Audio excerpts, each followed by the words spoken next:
আসসালামু আলাইকুম রহমতুল্লাহি ওয়া বারাকাতুহু। বর্গর পরিসীমা বাহির করার নিয়ম। বর্গ কাক বলে? প্রশ্ন কি আছিল? বর্গ কাক বলে? উত্তর হব যে চতুৰ্ভুজৰ চাৰিটা বাহু পৰস্পৰ সমান আৰু বিপৰীত বাহুবোৰ সমান্তৰাল, উচৰা উচৰি বাহুবোৰ লম্ব আৰু প্ৰতিটো কোণ সমকোণ বা 90 ডিগ্ৰী, তেনে চতুৰ্ভুজক বৰ্গ বলে। এইটো এটা কি হয়? বর্গ। সর্বপ্রথম কথা হল এই চিত্র এটা কি হয়? চতুর্ভুজ হয়। এটা চতুর্ভুজ কাক বলে?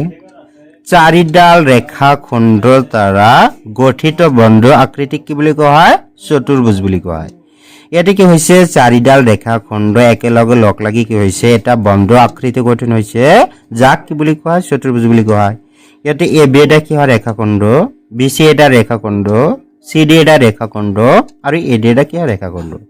এই চাৰিডাল ৰেখাখণ্ড লগ লাগি কি হৈছে? এটা বন্ধ আকৃতি গঠন হৈছে, যাৰ কাৰণে এইটো এটা কি হয়? চতুৰ্ভুজ।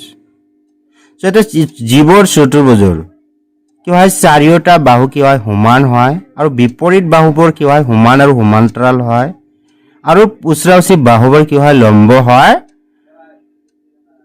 আৰু কি হয়? প্ৰতিটো কোণ কি হয়? সমকোণ বা 90 ডিগ্ৰী। তেনে ধৰণৰ চতুৰ্ভুজক কি বুলি কোৱা হয়? বৰ্গ বুলি কোৱা হয়। এতিয়া এই বৰ্গৰ পৰিসীমা কেনেকৈ বাহিৰ কৰিব লাগে?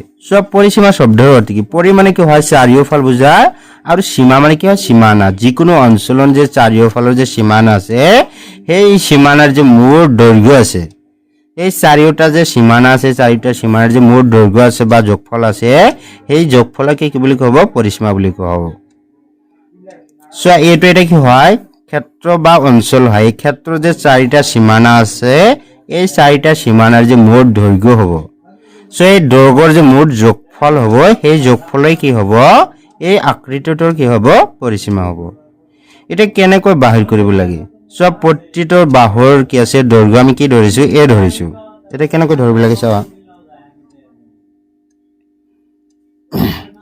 ধৰা হল ABCD বৰ্গৰ বাহুৰ দিক A একক। প্ৰতিটো বাহুৰ দিক আমি কি ধৰিছো? A একক ধৰিছো।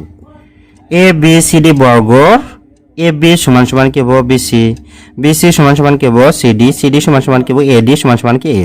প্ৰতিটো বাহুৰ দিক যেহেতু আমি A ধৰিছো, এই কাৰণে কি হ'ব? এনে ইকুৱেল দিয়াৰ পিছত কি হ'ব? A একক লিখা হৈছে। অতএব ABCD বৰ্গটোৰ পৰিসীমা এফালে জাগা নাই, সেইকাৰণে তলত লিখা হৈছে কি হ'ব? AB plus BC plus CD plus AD। AB plus BC plus CD plus কি হ'ব? AD।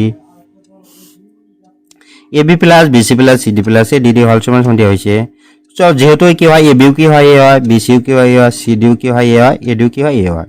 এই কাৰণে কি হৈছে? A plus A plus A plus A। এটা A plus A plus A plus A যোগ কৰিলে কি হ'ব? 4 into A।